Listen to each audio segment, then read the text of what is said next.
Channel IT technical course में हम लोग जानेंगे एसी मोटर और डीसी मोटर पे क्या अंतर है। आज की क्लास में सिर्फ अपन यही जानेंगे कि डीसी मोटर में क्या अंतर है, एसी मोटर में अंतर क्या है। हम लोग डीसी मोटर एक्चुअली पे क्यों बनाए हैं, एसी मोटर क्यों बनाए हैं। भाई यदि एसी मोटर थी तो डीसी मोटर बनाने की क्या ज़रूरत थी, यदि डीसी मोटर थी तो एसी मोटर बनाने की क्या ज़रूरत थी। इसी में अपन डिफरेंस जानेंगे, क्योंकि हम लोग एक क्लास कर चुके हैं, एसी मोटर का वर्किंग के बारे में जान गए हैं। हमने बहुत अच्छे से समझाया कि एक्चुअली पे एसी मोटर वर्क कैसे करती है, उसका रोटर क्यों घूमता है, उसके रोटर पे सप्लाई क्यों नहीं देते एसी मोटर के, जबकि हम लोग डीसी मोटर के रोटर पे आर्मेचर पे सप्लाई देते हैं। हम इसके स्टेटर में बस में सप्लाई क्यों देते हैं, और जो डीसी मशीन होती है डीसी मशीन के हम लोग फील्ड में और आर्मेचर दोनों में सप्लाई क्यों देते हैं। तो ये सब वर्किंग पूरा मैंने क्लास कंप्लीट कर लिया है। एसी मोटर का अलग बता दिया था, डीसी मोटर का अलग से बता दिया था। आप लोग प्लेलिस्ट पे जाइए, वहाँ पर इंटरव्यू से रिलेटेड फोल्डर बने हुए हैं, स्टूडेंट प्रैक्टिकल के नाम से फोल्डर बने हुए हैं, तो आप देखिए उनको, बहुत अच्छे समझ पाएंगे। आपका कहीं भी इंटरव्यू है, कहीं भी पेपर देने जा रहे हैं, अपना नॉलेज इंप्रूव करने के लिए ऐसी क्लास आप देख लोगे तो कभी भी जीवन में आप भूल नहीं पाओगे। चलिए अब चालू करते हैं कि एसी मोटर डीसी मोटर का डिफरेंस। सबसे पहले अपन समझ लेते हैं इसके बॉडी के बारे में। जैसा कि सबको मालूम है कि एसी मशीन और डीसी मशीन में योग यानी बॉडी होती है, इसको हम लोग स्टेटर बोलते हैं। इसमें भी इसको हम स्टेटर बोलते हैं। स्टेटर का मतलब होता है स्थिर भाग। अभी जो स्टेटर होते हैं, पहले इसको समझो। ये जो हमारा एसी मशीन होती है, एसी मशीन के स्टेटर के अंदर स्लॉट कटे होते हैं, जबकि जो डीसी मशीन होती है डीसी मशीन के अंदर पोल्स बने होते हैं। पहला अंतर आपको यही मिला, एसी मशीन के अंदर स्लॉट यानी खांचे कटे होते हैं, जो डीसी मशीन होती है डीसी मशीन के अंदर पोल्स बने होते हैं। इसमें से खांचों के अंदर बाइंडिंग की जाती है, जबकि डीसी मशीन में पोल के ऊपर बाइंडिंग करते हैं, यानी पोल के ऊपर लपेटते हैं, कॉइल को लपेटते हैं, जबकि एसी मोटर के स्लॉट के अंदर कॉइल को डालते हैं। ठीक, तो आपको ये डिफरेंस मिला। एसी मशीन में स्लॉट कटे होते हैं, स्लॉट में बाइंडिंग फंसाई जाती है। डीसी मोटर में पोल्स बने होते हैं, पोल्स के ऊपर बाइंडिंग लपेटी जाती है। ये जो पोल्स बनाए जाते हैं, ये जो स्लॉट बनाए जाते हैं, ये बनाए जाते हैं सिलिकॉन स्टील की लेमिनेटेड पट्टियों को रिवेट करके बनाते हैं। हम लोग सिलिकॉन स्टील को क्यों यूज किए, क्योंकि जो पत्तियां जो हम लोग इसलिए बनाएं ताकि इसका वेंटिलेशन रहे, ताकि इसका हीट प्रोड्यूस हो सके, हीट ट्रांसफर हो सके, हीट बाहर निकल सके। इसलिए हम लोग पतली पतली पत्तियों को रिवीट करके यहाँ पर स्लॉट और यहाँ पर पोल का यूज किए बनाने का। अब इसके जो स्टेटर बाइंडिंग है, इसमें हम लोग 3 फेस एसी सप्लाई देते हैं। यदि 3 फेस मोटर होगी तो 3 फेस एसी सप्लाई देंगे, यदि सिंगल फेस एसी मोटर होगी तो सिंगल फेस एसी सप्लाई देंगे। उसी प्रकार डीसी मशीन पे हम लोग डीसी सप्लाई देंगे फील्ड पोल को, ना कि फील्ड बाइंडिंग को। ये क्या होते हैं, फील्ड बाइंडिंग पूरी। हम लोग क्या करते हैं, फील्ड बाइंडिंग को सप्लाई देते हैं डीसी, और स्टेटर बाइंडिंग में देते हैं एसी सप्लाई। एसी मशीन में सप्लाई देने के लिए जंक्शन बॉक्स का यूज किया जाता है, इसको बोला जाता है जंक्शन बॉक्स। अब इस मशीन को थोड़ा सा पीछे कर देते हैं, फिर समझते हैं इसके रोटर और स्टेटर। अभी जो डीसी मशीन होती है, इसको इसके जो घूमने वाले भाग होते हैं, डीसी मशीन के घूमने वाले पार्ट को आर्मेचर बोलते हैं, एसी मशीन के घूमने वाले भाग को रोटर कहते हैं। डीसी मशीन के जो रोटेट करता है उसको आर्मेचर, और एसी मशीन के जो रोटेट करता है उसको रोटर बोलते हैं।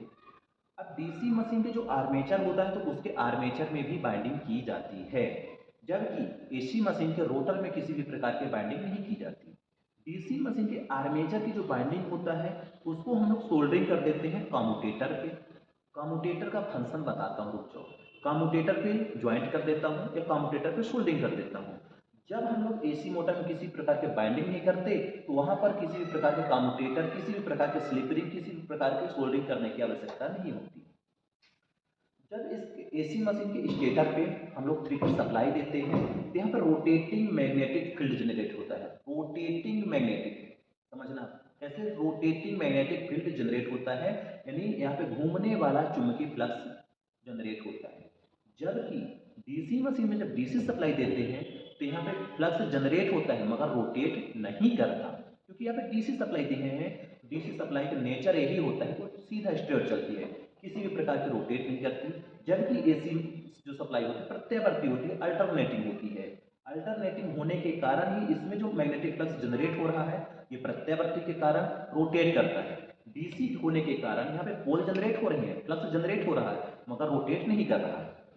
अब जब इस रोटेटिंग मैग्नेटिक फील्ड के बीच में इस रोटर को हम डालेंगे तो इसका प्रभाव इंडक्शन के प्रभाव, क्योंकि एसी में इंडक्शन होता है, डीसी में इंडक्शन नहीं होता, तो इसका प्रभाव इसमें आ जाता है। जब इसमें आ जाता है, इसका प्रभाव इसमें आ जाता है, फैराडे के नियम के अनुसार इस शॉर्ट सर्किट कंडक्टर को जब रोटेटिंग मैग्नेटिक फील्ड में रखते हैं तो यहाँ पे ईएमएफ जनरेट हो जाता है। ईएमएफ जब जनरेट हो गया तो ईएमएफ कहता है कि जब किसी शॉर्ट सर्किट कंडक्टर में ईएमएफ जनरेट होती है तो उसमें से विद्युत धारा प्रवाहित होती है। तो पता चला कि इसके रोटर में विद्युत धारा प्रवाहित हो गई, जिसके कारण धारा फ्लो होने के कारण ही यहाँ पे भी फ्लक्स जनरेट हो गया। और ये भी जो फ्लक्स जनरेट हुआ ये भी रोटेटिंग ही टाइप है, क्योंकि ये भी रोटेटिंग था तो ये भी रोटेटिंग रहेगा, तो यहाँ पे भी रोटेटिंग मैग्नेटिक फील्ड इसमें भी जनरेट हो गया, जिसके कारण इसमें जो पोल जनरेट हुए, इसमें से जो फ्लक्स जनरेट हुआ, इसके पोल को पकड़ने की कोशिश कर रहा है, जिसके कारण पकड़ नहीं पाता, घूमने घूमने लगता है। और हम लोग इसके आर्मेचर को सप्लाई देने के लिए यहाँ पे कार्बन ब्रश का यूज करते हैं कम्यूटेटर के ऊपर। कम्यूटेटर का फंक्शन एसी सप्लाई को डीसी सप्लाई में कन्वर्ट करना, डीसी सप्लाई को एसी सप्लाई में कन्वर्ट करने के लिए कम्यूटेटर का यूज करते हैं। कम्यूटेटर वृत्ताकार होता है, ये कम्यूटेटर है वृत्ताकार होता है। कम्यूटेटर हार्ड ड्रम तांबा का बनाया जाता है। कम्यूटेटर की जो उभरा हुआ भाग होता है उसको राइजर बोलते हैं। राइजर पे ही आर्मेचर की बाइंडिंग को सोल्डरिंग कर देते हैं। यानी इसके आर्मेचर को सप्लाई देने के लिए हमें कार्बन ब्रश की आवश्यकता पड़ी। जब इसमें से मैंने सप्लाई दिया, यहाँ पे भी फ्लक्स जनरेट हो गया, मगर इसमें भी जो फ्लक्स जनरेट हुआ तो वो भी रोटेटिंग नहीं है, स्टेशनरी फ्लक्स जनरेट हुआ, स्थिर फ्लक्स जनरेट हुआ।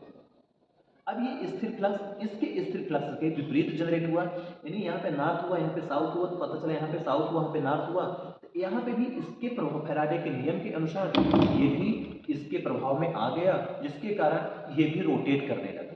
क्यों? क्योंकि उसके फ्लक्स को पाने की कोशिश किया, उसको क्या सोचा कि उसको लॉक कर लो, मगर लॉक नहीं कर पाया और ये भी घूमने लगा। तो ये हमारा मशीन जो है डीसी मशीन, डीसी सप्लाई देने से हम लोग डीसी मशीन पे आर्मेचर और फील्ड दोनों पे सप्लाई देते हैं, जबकि एसी मशीन में केवल हम लोग स्टेटर पे सप्लाई देते हैं। डीसी मशीन पे आर्मेचर होता है, कम्यूटेटर लगा होता है, फैन लगा ही होता है, शाफ्ट होता है, बेरिंग होती है। ये सारी चीज़ आप लोग जब डीसी मशीन के बारे में पढ़ाया था पूरा फंक्शन बता दिया था कि बेरिंग किस मटेरियल की बनाई जाती है, शाफ्ट का काम क्या है, शाफ्ट जैसे शाफ्ट में ही बेरिंग लगी होती है, कूलिंग फैन लगा होता है, आर्मेचर होती है, कम्यूटेटर लगा होता है, बेरिंग लगी होती है। तो आपको सिर्फ इतना डिफरेंस जानना है, एसी जो मशीन होती है, एसी मशीन यानी एसी मोटर, उसके ओनली स्टेटर पे सप्लाई देते हैं, रोटर पे सप्लाई नहीं देते। जबकि जो डीसी मशीन होती है उसके हम स्टेटर यानी फील्ड पोल और आर्मेचर दोनों में सप्लाई देना पड़ता है डीसी मशीन में। डीसी मशीन की जो आर्मेचर होता है उसमें कम्यूटेटर का प्रयोग किया जाता है। कम्यूटेटर का काम होता है एसी सप्लाई को डीसी सप्लाई में कन्वर्ट करना या डीसी सप्लाई को एसी सप्लाई में कन्वर्ट करने के लिए। जो हमारा इसमें जब सप्लाई देते हैं तो यहाँ पे पोल जनरेट होता है, जो कि स्टेशनरी पोल होता है, ना कि रोटेटिंग पोल डीसी मशीन पे।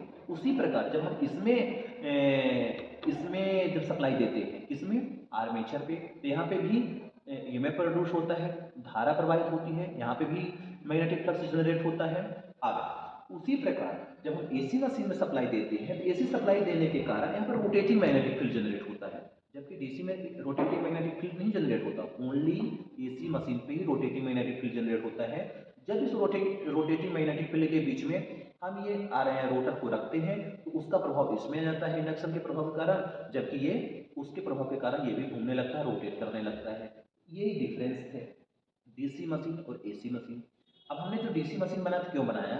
जो डीसी मशीन बनाया था तो डीसी मशीन को इजिली हम लोग स्पीड को कंट्रोल कर सकते हैं। भाई हमें जो स्पीड चाहिए, मान लो हमें 1 की स्पीड चाहिए, 2 की चाहिए, 3 की चाहिए, जो भी स्पीड चाहिए तो हम इसकी स्पीड को इजिली कंट्रोल कर सकते हैं, इसको फॉरवर्ड और रिवर्स चला सकते हैं आसानी से। जबकि एसी मशीन में स्पीड को कंट्रोल करने के लिए हम लोग फ्रिक्वेंसी को कम करेंगे, पोल्स को कम करेंगे, सप्लाई को कम करेंगे, तो इसमें ज़्यादा खर्चे की आवश्यकता है। एसी मशीन को हम रिवर्स चलाने के लिए हमें सप्लाई को आपस में इंटरचेंज करना पड़ता है।